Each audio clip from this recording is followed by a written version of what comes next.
Madame, monsieur, votre attention, s'il vous plaît. La ville de Lyon connaît une forte croissance démographique et économique.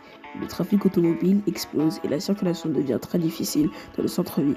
La municipalité, sous l'impulsion de Louis Pradel, maire de Lyon de 1957 à 1976, décide de mettre en place un réseau de transport lourd et moderne.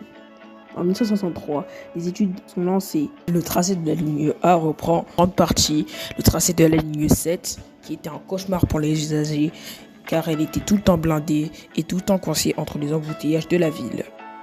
La ligne A est pensée comme un axe est-ouest pour relier les quartiers résidentiels commerciaux de l'est, Villeurbanne, et à l'ouest, Perrache.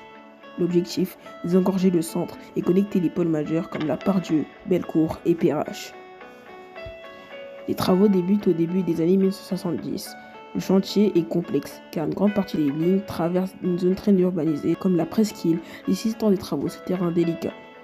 Le chantier se déroulera en tranchées ouvertes car à l'époque, construire avec un tunnelier était trop cher.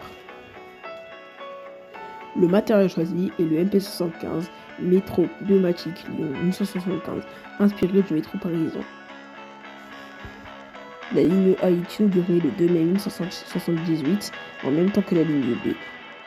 Elle relie Perrache et Laurent-Baudevet sur une longueur de 9,2 km. En 2007, la ligne A se fut prolongée à Vanves-Lin-la-Soie. Cette extension permet de connecter le T3 et le Rhône Express vers l'aéroport Lyon-Saint-Exupéry.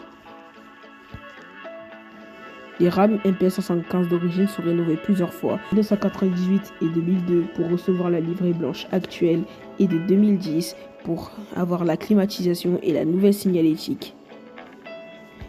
Les MP 175 sont prévus d'être remplacés en 2030 par des nouvelles rames automatiques.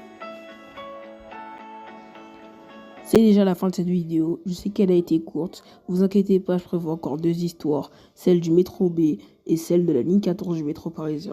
C'est tout pour moi et je vous dis à plus pour une prochaine vidéo.